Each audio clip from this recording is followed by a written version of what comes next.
दोस्तों Bihar forest guard की vacancy आ गई है। इसके बारे में आप लोगों को पहले जानकारी दिए थे और एक वीडियो 17 जुलाई को अपलोड किए थे। बिहार पुलिस में आने वाली 10 भरी भर्ती। अगर आप जानना चाहते हैं कि फॉरेस्ट गार्ड के बाद कौन सी वैकेंसी दी जाएगी और बिहार पुलिस में 2020 में कौन कौन सी वैकेंसी आ रही है, तो उस वीडियो को आप देख लीजिएगा। लिंक आपको डिस्क्रिप्शन में मिल जाएगा। इस वीडियो में आप लोगों को फॉरेस्ट गार्ड से संबंधित पूरी जानकारी बताएंगे। सिलेबस क्या है, हाइट कितना चाहिए, इसमें 12वीं कब तक पास होना चाहिए, पूरी जानकारी इस वीडियो में आप लोगों को मिलेगा। तो इस वीडियो को आप पूरा देख लीजिए, आपका सभी डाउट क्लियर हो जाएगा। तो चलिए इस नोटिस को डाउनलोड करते हैं। 20 जुलाई का आज का विज्ञापन हो रहा है, आप आवेदन कल से कर सकते हैं। विज्ञापन डाउनलोड हो गया है। चलिए विज्ञापन के सभी शर्तों को पूरा देख लेते हैं। यह जो वैकेंसी है पर्यावरण वन एवं जलवायु परिवर्तन विभाग के अंतर्गत वनरक्षी फॉरेस्ट गार्ड की वैकेंसी है। इस फॉर्म को कोई भी भर सकता है, पुरुष एवं महिला अभ्यर्थी के लिए। अगर आप दूसरे स्टेट के हैं तो भी इस फॉर्म को भर सकते हैं। आवेदन की जो अंतिम तिथि है 4 सितंबर 2020 तक। तो लास्ट डेट से पहले आप फॉर्म फिलअप कर लीजिएगा। लास्ट समय में वेबसाइट अच्छे तरीके से काम नहीं करता है और आपको फॉर्म भरने में समस्या आ सकती है। इसमें जो टोटल वैकेंसी है 484, इसके बारे में आप लोगों को 17 जुलाई को बताए थे कि फॉरेस्ट गार्ड की 484 पदों पर वैकेंसी आ रही है और 25 जुलाई से पहले विज्ञापन प्रकाशित हो जाएगा। तो 20 जुलाई को विज्ञापन प्रकाशित कर दिया गया है। कल से आप 21 जुलाई से फॉर्म भर सकते हैं।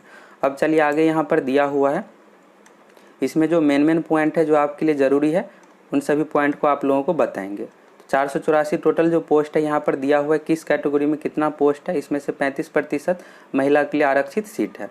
जनरल का यहाँ पर है 186 वैकेंसी। सभी कैटेगरी का आप देख लीजिए। टोटल मिलाकर यहाँ पर 484 वैकेंसी है। अब चलिए यहाँ पर कट ऑफ तिथि दिया हुआ है। तो यहाँ पर सबसे बड़ा डॉट रहता है, तो इसको अच्छे से समझ लीजिए। यहाँ पर दिया हुआ है सभी अभ्यर्थियों के लिए आयु सीमा, शैक्षणिक योग्यता, बिहार सरकार की सेवा में निरंतर 3 वर्ष पूरा करने के लिए कट ऑफ तिथि जो 1 जनवरी 2020 निर्धारित की जाती है। एज जो काउंट किया जाएगा 1 जनवरी 2020 से। न्यूनतम 18 वर्ष होना चाहिए फॉर्म भरने के लिए। शैक्षणिक योग्यता इसमें जो है 12वीं पास होना चाहिए। अगर आप 12वीं पास है तो फॉर्म को भर सकते हैं। यहाँ पर सबसे बड़ा डाउट यह रहता है कि 2020 में जो पास के क्या फॉर्म को भर पाएंगे, तो नहीं भर पाएंगे। 1 जनवरी 2020 तक 12वीं पास होना चाहिए, तभी आप फॉर्म को भर सकते हैं। तीसरा जो यहाँ पर दिया हुआ है बिहार सरकार की सेवा में निरंतर 3 वर्ष। इसका यहाँ पर यह है कि अगर आप बिहार सरकार के अंतर्गत किसी भी पोस्ट पे जॉब कर रहे हैं तो यहाँ पर उम्र में छूट मिलेगा। आगे दिया हुआ है 5 वर्ष का उम्र में छूट मिलेगा और कोई फायदा नहीं है। यहाँ पर कट ऑफ कम नहीं, सिर्फ उम्र में छूट मिलेगा। तो 1 जनवरी 2020 से काउंट किया जाएगा। तो 3 यहाँ पर कंडीशन हो गया। आरक्षण तो महिला का इसमें 35% आरक्षण है। सीट के बारे में पहले ही देख लिए कि किस कैटेगरी में कितना सीट है। जिस अनुसार आरक्षण का लाभ मिलता है उस अनुसार इसमें आपको आरक्षण का लाभ मिलेगा। अब है यहाँ पर शैक्षणिक योग्यता। तो देख लीजिए, सबसे पहले है यहाँ पर भारतीय नागरिक होना अनिवार्य है। तो अगर आप दूसरे स्टेट का हैं तो भी फॉर्म को भर सकते हैं। यहाँ पर दूसरा दिया हुआ अभ्यर्थियों की शैक्षणिक योग्यता, तो 12वीं पास होना चाहिए। अगर आप किसी भी बोर्ड से 12वीं पास है 1 जनवरी 2020 तक, तो इस फॉर्म को भर सकते हैं। यहाँ पर दे दिया गया समकक्ष उत्तीर्ण, यानी अगर आप बिहार बोर्ड, सीबीएसई बोर्ड, किसी दूसरे बोर्ड से भी पास है फॉर्म को भर सकते हैं। अब चलिए यहाँ पर एज जो काउंट किया जाएगा इसको अच्छे से समझ लीजिए। यहाँ पर सबसे बड़ा डाउट रहता है अभ्यर्थियों की उम्र मैट्रिक के सर्टिफिकेट के अनुसार यहाँ पर काउंट किया जाएगा। तो 10th का जो मूल प्रमाण पत्र रहता है उस पर जो डेट ऑफ बर्थ दिया हुआ उस अनुसार काउंट किया जाता है। आधार कार्ड से नहीं काउंट किया जाएगा, वोटर ID कार्ड से काउंट नहीं किया जाएगा, सिर्फ 10th के सर्टिफिकेट से। इसको समझ लीजिए। यहाँ पर सबसे पहला यहाँ पर दिया हुआ है सामान्य यानी जनरल कैटेगरी में पुरुष एवं महिला के लिए न्यूनतम 18 वर्ष, अधिकतम 23 वर्ष। सभी कैटेगरी के लिए न्यूनतम उम्र का जो कंडीशन 18 वर्ष होना चाहिए। 1 जनवरी 2020 तक 18 वर्ष अगर आपका पूरा हो गया है, अगर आप 1 जनवरी 2020 तक 12वीं कंप्लीट कर लिए हैं तो इस फॉर्म को आप भर सकते हैं। अगर कंप्लीट नहीं है तो फिर आप फॉर्म को नहीं भर पाइएगा। तो न्यूनतम हो गया सभी कैटेगरी के लिए 18 वर्ष। जनरल कैटेगरी में पुरुष या महिला दोनों के लिए 23 वर्ष हो गया। इसके बाद है यहाँ पर EWS का, तो EWS में उम्र में कोई छूट नहीं मिलता है, तो 23 वर्ष ही यहाँ पर है दिया हुआ है कि जनरल कैटेगरी के अनुसार ही काउंट किया जाएगा। BC कैटेगरी एवं EBC कैटेगरी के लिए अधिकतम जो है 25 वर्ष। अत्यंत पिछड़ा वर्ग हो गया EBC कैटेगरी और पिछड़ा वर्ग हो गया BC कैटेगरी। बिहार में OBC का ही 2 पार्ट है, BC और EBC। तो आप पहले पता कर लीजिएगा कि आप किस कैटेगरी में आते हैं और सावधानी से भरिएगा, नहीं तो डॉक्यूमेंट वेरिफिकेशन के समय आपको समस्या आ सकती है। तो पता कर लीजिएगा आप किस कैटेगरी में आते हैं। 25 वर्ष हो गया BC EBC के लिए। अब यहाँ पर दिया हुआ है SC ST कैटेगरी के लिए। तो SC ST कैटेगरी के लिए जो है पुरुष एवं महिला दोनों के लिए अधिकतम उम्र 28 वर्ष दिया हुआ है। अगर आप बिहार सरकार के अंतर्गत किसी भी पोस्ट पे सरकारी सेवक यानी किसी भी पोस्ट पे अगर आप जॉब कर रहे हैं तो यहाँ पर उम्र में आपको 5 वर्ष का छूट मिलेगा और कोई लाभ यहाँ पर नहीं मिल रहा है। और कब से काउंट किया जाएगा, तो 1 जनवरी 2020 से शुरू में ही बता दिए हैं। अब आगे यहाँ पर शारीरिक मापदंड दिया हुआ है, तो इसको अच्छे तरीके से समझ लीजिए। इस एग्जाम में दौड़ नहीं है, इसमें फिजिकल आसान है, इसमें आपको पैदल चलना है। पैदल चलने की क्षमता का टेस्ट किया जाता है 4 घंटे में 25 किलोमीटर, यह पुरुष के लिए है, और महिला के लिए है 4 घंटे में 14 किलोमीटर। आगे दिया हुआ है, चलिए एक एक करके देख लेते हैं। सबसे पहले हाइट देख लेते हैं। इसमें जो मेरिट लिस्ट बनता है लिखित परीक्षा में मार्क्स के अनुसार, तो लिखित परीक्षा में आप अच्छा मार्क्स लाइए और सिलेक्शन लीजिए। हाइट यहाँ पर दिया हुआ है, SC ST कैटेगरी के लिए है 160 सेंटीमीटर, और अन्य यानी BC EBC और जनरल कैटेगरी के लिए हो गया 165 सेंटीमीटर।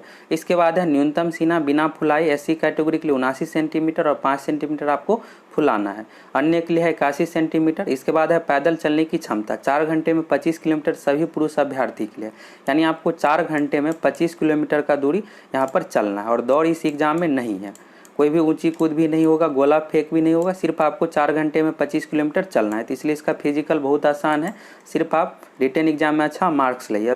अब यहाँ पर महिला अभ्यर्थी के लिए दिया हुआ है, तो महिला अभ्यर्थी के लिए जो न्यूनतम ऊंचाई है, अगर आप SC ST कैटेगरी से आते हैं तो 155 सेंटीमीटर है, बाकी अन्य कैटेगरी के लिए 160 सेंटीमीटर है। और पैदल चलने की जो क्षमता है 4 घंटे में 14 किलोमीटर, पुरुष के लिए है 4 घंटे में 25 किलोमीटर और महिला के लिए 4 घंटे में 14 किलोमीटर। दौड़ नहीं है इस एग्जाम में। अब चलिए आगे देख लेते हैं नियुक्ति का चरण। तो नियुक्ति का चरण यहाँ पर 2 चरण में होगा। प्रथम चरण लिखित परीक्षा और दूसरा जो होता है यहाँ पर पैदल चलने की क्षमता। फिर मेरिट लिस्ट जो बनता है लिखित परीक्षा में मार्क्स के अनुसार। इस एग्जाम में नेगेटिव मार्किंग भी है, बिहार पुलिस कांस्टेबल से यह अलग है। बाकी जो बिहार पुलिस का एग्जाम होता है उसमें नेगेटिव मार्किंग नहीं होता है, लेकिन इस एग्जाम में नेगेटिव मार्किंग भी है।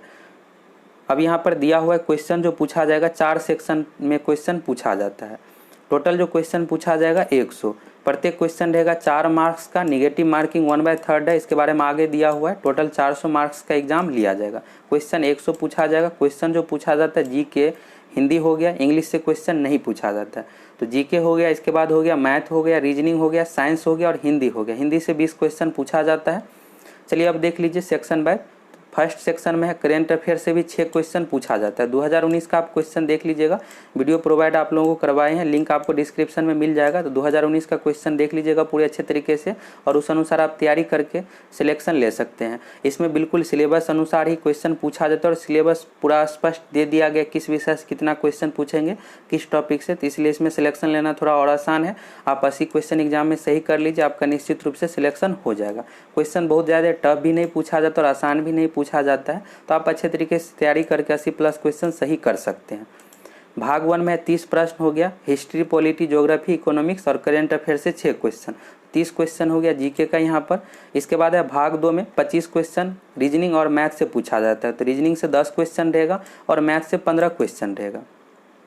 प्रीवियस ईयर का क्वेश्चन आप जरूर देख लीजिएगा। भाग 3 में है साइंस, तो इसमें है 25 प्रश्न, तो 5 क्वेश्चन जो है पर्यावरण पारिस्थितिकी से संबंधित पूछा जाता है और 20 क्वेश्चन हो गया फिजिक्स, केमिस्ट्री, बायोलॉजी से संबंधित साइंस में। इसके बाद है हिंदी, तो हिंदी में जो यहाँ पर क्वेश्चन रहेगा 20, और इसके बाद हो गया यहाँ पर GK का 30 क्वेश्चन। इस तरह से टोटल 100 क्वेश्चन पूछा जाता है। तो चलिए यहाँ पर दिया हुआ है नेगेटिव मार्किंग। नेगेटिव मार्किंग जो है 1/3 है। अगर आप 3 क्वेश्चन गलत करते तो एक आपका सही क्वेश्चन कट हो जाएगा। OMR सीट पर एग्जाम लिया जाएगा, ऑफलाइन, ऑनलाइन एग्जाम इसमें नहीं लिया जाएगा। अब यह है यहाँ पर न्यूनतम कटअप। तो कटअप जो होना चाहिए 40% आपका कम से कम मार्क्स आना ही चाहिए। जनरल कैटेगरी के लिए, BC कैटेगरी के लिए 36.5, और इसके बाद है पिछड़ा वर्ग के लिए 34%, SC ST कैटेगरी के लिए है यहाँ पर 32%। यह हो गया न्यूनतम, लेकिन कट ऑफ जो है इसका 80% पर सिलेक्शन होता है जनरल कैटेगरी में, और इससे 2-3% कम, यानी 2-3 क्वेश्चन कम पर BC हो गया, इससे 2-3 क्वेश्चन कम पर EBC, और SC ST से अगर आप आते हैं तो 72-73 क्वेश्चन आपको सही करना पड़ेगा, तभी आपका सिलेक्शन होगा। महिला के लिए अगर आप 50-55 क्वेश्चन सही कर लेते हैं तो सिलेक्शन हो जाएगा, क्योंकि यहाँ पर 35% सीट रिजर्व है। अब चलिए यहाँ पर दिया हुआ है लिखित परीक्षा होने के बाद फिजिकल होगा। फिजिकल में इसमें है कि दौड़ होगा 4 घंटे में 25 किलोमीटर पुरुष के लिए, और महिला के लिए 4 घंटे में 14 किलोमीटर। इसके बाद जो है लिखित परीक्षा में मार्क्स के अनुसार फिजिकल के लिए जो बुलाया जाता है 1:2 के रेशियो में। तो इसमें 484 टोटल वैकेंसी है, तो 484 का दुगुना यानी 1000 के अप्रॉक्स कैंडिडेट को फिजिकल के लिए बुलाया जाएगा। यहाँ पर फिजिकल के लिए कम ही बुलाया जाता है, तो लेकिन इससे आपको घबराने की जरूरत नहीं है। आपको यही टारगेट रखना है कि हमें एग्जाम में 80 क्वेश्चन सही करना है। 2019 का क्वेश्चन देख लीजिएगा, फिर आपको समझ में आ जाएगा कि हाँ हम तैयारी करके 80 क्वेश्चन सही कर सकते हैं और रिजल्ट इसमें ले सकते हैं। बाकी जॉब यह बहुत अच्छा है, इसमें आपको ज़्यादा प्रेशर जॉब में किसी भी प्रकार का नहीं रहेगा, आरामदायक यह जॉब है। इसके बाद है यहाँ पर द्वितीय चरण, तो फिजिकल टेस्ट से संबंधित दिया हुआ, इसमें आपका कोई भी मार्क्स नहीं जुटेगा। मेरिट लिस्ट जो बनेगा लिखित परीक्षा में मार्क्स के अनुसार। मेधा सूची का निर्माण किया जाएगा लिखित परीक्षा के अनुसार। फिजिकल में यहाँ पर 4 घंटे में 14 किलोमीटर पास होना जरूरी है महिला के लिए, और पुरुष के लिए 4 घंटे में 25 किलोमीटर। तो यहाँ पूरी जानकारी आप लोगों को दे दिए। फिर भी अगर आप लोगों को कोई भी डाउट रहता है तो शुरू से एक बार देख लीजिएगा। हाइट के बारे में बता दिए, एज कब से काउंट किया जाएगा, 12वीं कब से पास होना चाहिए। अब यहाँ से जो है फॉर्म भरने से संबंधित प्रोसेस दिया हुआ है। आवेदन का जो शुल्क है 450 रुपये है, और SC/ST कैटेगरी से अगर आप आते हैं तो 112 रुपये, बाकी सभी कैटेगरी के लिए 450 रुपये का ऑनलाइन आपको पेमेंट करना होगा। फॉर्म कैसे भरना है इससे रिलेटेड भी वीडियो आप लोगों को बना के देंगे, तो उस वीडियो को आप जरूर देख लीजिएगा अच्छे तरीके से। फॉर्म भरने में किसी भी प्रकार का मिस्टेक नहीं कीजिएगा, डॉक्यूमेंट वेरिफिकेशन के समय आपको समस्या आ सकती है। फॉरेस्ट गार्ड की तैयारी के लिए चैनल को सब्सक्राइब करके जुड़ जाइए। हम आप लोगों को फॉरेस्ट गार्ड का प्रैक्टिस सेट भी प्रोवाइड करवाएंगे,